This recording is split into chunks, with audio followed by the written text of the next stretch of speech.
नमस्कार दोस्तों अब ड्राइविंग लाइसेंस धारक या जिनको नया ड्राइविंग लाइसेंस बनवाना चाहते हैं 1 अप्रैल 2025 से नए नियम लागू किए गए हैं। इसके अंतर्गत 5 नए नियम जारी किए गए हैं, तो वीडियो को बड़ा इन्फॉर्मेटिव है, तो शुरू से लास्ट तक जरूर देखना है। अगर आप डीएल धारक हैं या नया ड्राइविंग लाइसेंस बनवाना चाहते हैं। ठीक दोस्तों, वीडियो स्टार्ट करते हैं। दोस्तों, आप चैनल पर पहली बार आए हैं तो हमें सब्सक्राइब कर लीजिए। अगर फेसबुक पेज पर देख रहे हैं तो फॉलो कर लीजिए। आपकी कोई समस्या हो तो कमेंट में पूछ सकते हैं।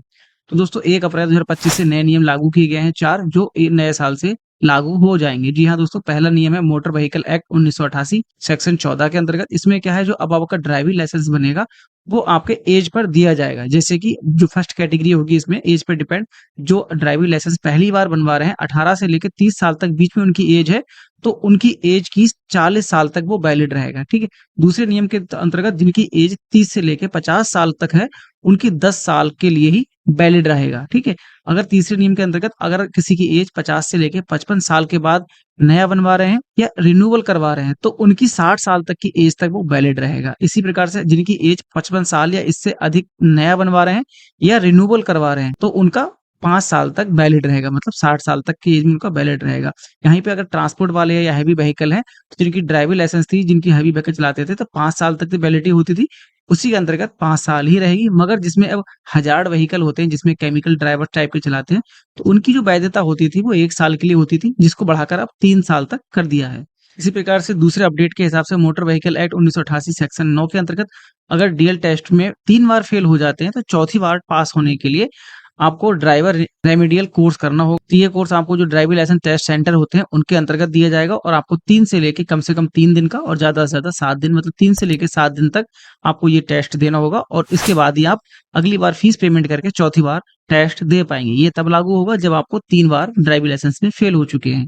यहीं पे हैवी ड्राइविंग लाइसेंस के लिए हर 5 साल में आपको ड्राइवर रेमेडियल टेस्ट कोर्स करना होगा और आपको टेस्ट देना होगा। यहाँ पे क्या करना होगा, जो इनके हैवी ड्राइवर यूज करते हैं, हैवी ड्राइवर व्हीकल के अंतर्गत, उनको हर 5 साल में ड्राइवर रेमेडियल टेस्ट देना ही होगा। उसके पास होने के बाद उनको ड्राइविंग लाइसेंस कंटिन्यू रहेगा। इसी के तीसरे नियम के अंतर्गत मोटर व्हीकल एक्ट 1988 सेक्शन 8 के अंतर्गत अब जो नए ड्राइविंग लाइसेंस के लिए अप्लाई कर रहे हैं, उनके लिए जो उनका टेस्ट होता था, तो उसमें जो फोटो खींचते थे, उसमें आपको अब 5 सेकंड तक स्माइल करनी होगी। ठीक है। और आपको आंखों को बार बार झपकाना होगा। ये अपडेट इसलिए लिया गया है क्योंकि पहले क्या होता था कि जो बहुत से फ्रॉड होते थे, उसमें क्या होता था कि फोटो से उनको वीडियो ले लिया या फोटो से ही उनका टेस्ट पास करा दिया। तो उसमें क्या होता था, अब बायोमेट्रिक टाइप का आपको टेस्ट देना होगा। इसमें आपको स्माइल देनी होगी और आपको आंखों को झपकाना है, आंखों को ब्लिंक करना है। इस प्रकार से आप फोटो देंगे तो आपका वो बायोमेट्रिक होगा, तभी आपका वो एलएल टेस्ट पास होगा। लर्निंग ड्राइविंग लाइसेंस टेस्ट के लिए आपको ये प्रक्रिया करनी होगी। चौथे नियम के अनुसार अब बिना ड्राइविंग लाइसेंस टेस्ट के डीएल प्राप्त कर पाएंगे। इसके लिए आपको डीएल टेस्ट जो गवर्नमेंट संस्था होती है वहां से, या फिर प्राइवेट सेक्टर की जो संस्था है वहां से आपको ये कोर्स करना होगा और वहां से सर्टिफिकेट लेना होगा। तो आपको बिना ड्राइविंग लाइसेंस टेस्ट के आपको डीएल प्राप्त हो जाएगा। मगर ध्यान रखना है, जो लाइट व्हीकल है उनके लिए 1 एकड़ की जमीन होनी चाहिए, और जिनके हैवी ड्राइव टेस्ट के लिए कम से कम 2 एकड़ की जमीन होनी चाहिए जहां आप टेस्ट देना चाह रहे हैं।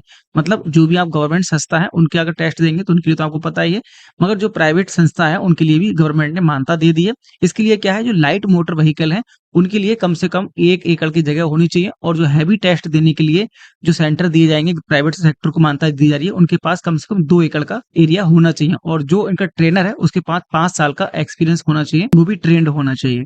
अगले 5 नियम के हिसाब से ड्राइविंग लाइसेंस है, तो लर्निंग लाइसेंस के लिए आपको गाड़ी के आगे या पीछे आपको एल लिखवाना होगा, लर्निंग लिखवाना होगा। जिनके पास लर्निंग लाइसेंस है उनके साथ में अगर गाड़ी चला रहे हैं तो उनके पास ऐसा एक बंदा होना चाहिए जिसके पास कंफर्म ड्राइविंग लाइसेंस हो। अगर आपके पास लर्निंग लाइसेंस है तो आप हाईवे, एक्सप्रेस वे या भी जो कंस्ट्रक्शन एरिया है उस पर आप गाड़ी नहीं चला सकते। अगर आप यहाँ पे गाड़ी चलाते हुए पकड़े गए तो आपका चालान कट सकता है। लर्निंग लाइसेंस होने के भी बावजूद अगर कोई सवारी यूज करते हैं, मतलब किसी के पास लर्निंग ड्राइविंग लाइसेंस है और वो कोई गाड़ी को बस टाइप का या ऑटो टाइप का चलाता है, मगर तो उसको सवारी यूज कर रहा है, तो उसका चालान काटा जा सकता है। यहाँ मतलब लर्निंग लाइसेंस के साथ आपको कोई भी सवारी नहीं ले जानी होगी। अगर आपके पास लर्निंग लाइसेंस है तो लर्निंग लाइसेंस की वैधता आपकी 6 महीने तक ही होती है। उसके अंदर आपको कंफर्म ड्राइविंग लाइसेंस बनवाना होगा, तभी आपका वैलिड होगा। 6 महीने से ज्यादा होने पर आपका ड्राइविंग लाइसेंस जो लर्निंग लाइसेंस वाला होगा वो कैंसिल कर दिया जाएगा। फिर आपको दोबारा से फॉर्म को अप्लाई करके लर्निंग लाइसेंस की टेस्ट देना होगा। दोस्तों, आपको वीडियो इन्फॉर्मेटिव लगी हो तो हमें सब्सक्राइब जरूर कर लीजिएगा। आपकी कोई भी समस्या हो तो कमेंट में पूछ सकते हैं। अगर फेसबुक पेज पर देख रहे हैं तो फॉलो भी जरूर कर लीजिएगा।